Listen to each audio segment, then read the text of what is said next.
नूरज़ारा साहबा, जिस तरह व्हेन यू आर परफॉर्मिंग या जिस तरह से, तो लोग देखने वाले कई दफ़ा आर्टिस्ट्स को बहुत इजी ले रहे होते हैं कि हाँ क्या है, बस पढ़ा है और जल्दी जल्दी रात को इन्होंने पानी की तरह घोल के पिया और क्या कर दिया। तो आपको लगता है कि हमारे मुल्क में ख़ास तौर के ऊपर जहाँ पे फ़न को सराहने वाले बहुत कम लोग हैं, ख़ास तौर पे क्लासिकल मौसीकी को हैं, मगर उसकी परसेंटेज बहुत कम है। डू यू थिंक कि उस तरह से अप्रिशिएट नहीं किया जाता या नहीं समझी जाती बात या इम्पोर्टेंस? मैं आपका जवाब थोड़ा सा अभी मुझसे यहीं पर आपके यहाँ उन्होंने पूछा कि फ्यूजन म्यूज़िक क्या अच्छा है या बुरा है, तो मैंने उनसे ये कहा कि जैसे हम लोग हैं, जैसा हमारा इस वक्त माशरा है, जैसे हमारे मुल्क के हालात हैं, सही म्यूज़िक हम ही लोग प्रोड्यूस कर रहे हैं ना, तो हमारे जो स्टेट ऑफ माइंड है उसका रिफ्लेक्शन है ना म्यूज़िक। बिल्कुल ऐसा है। सो उसमें जो चीज़ें आप ये क्लासिकल म्यूज़िक के हवाले से कह रही हैं, हमारी क्लासिकल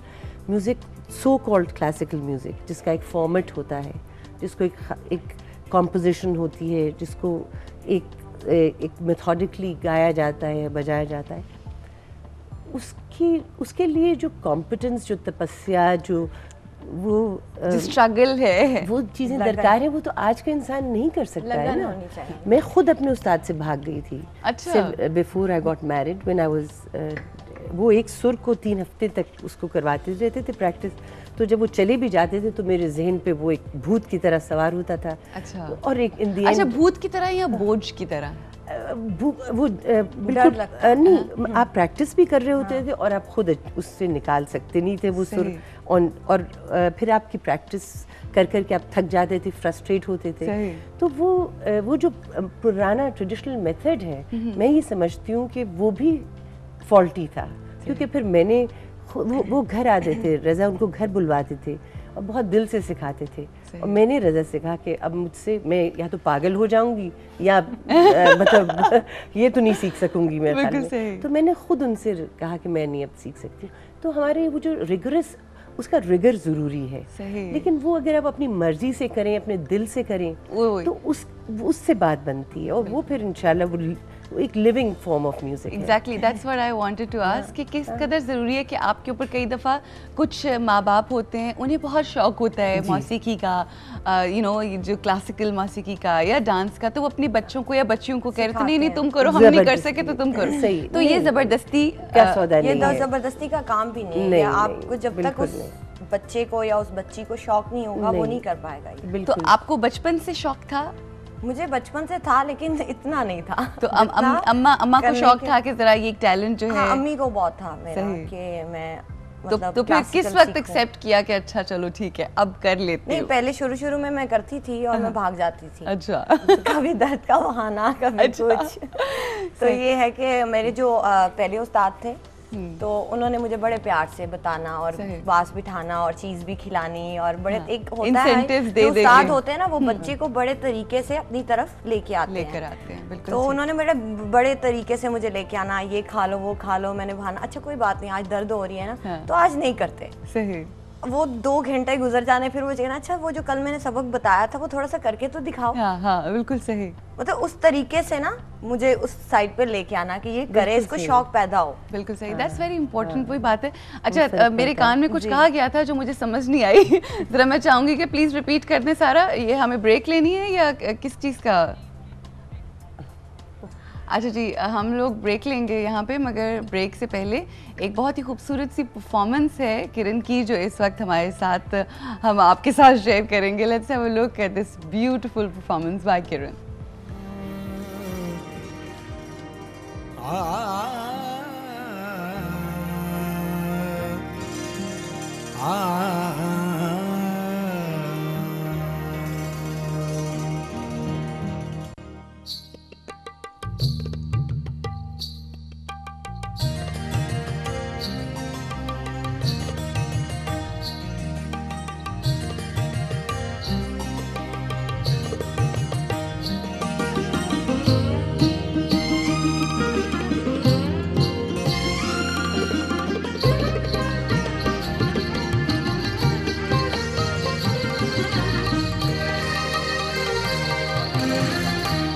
कदरा लाल लाया अखियां बेकदरा नल लाया अखियां जल भरिया आए जल भरिया बेकदरा नल लाया अखियां जल भरिया आए जल भरिया बेकदरा नल लाया अखियां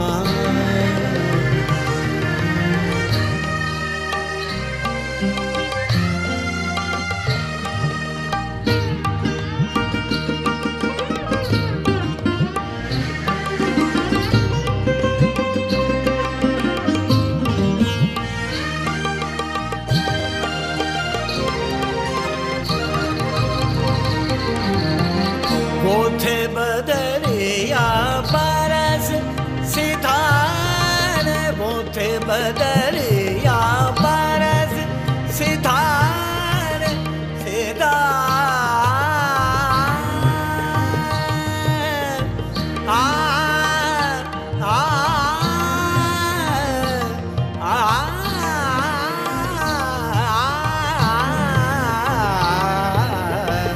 वो थे बदरिया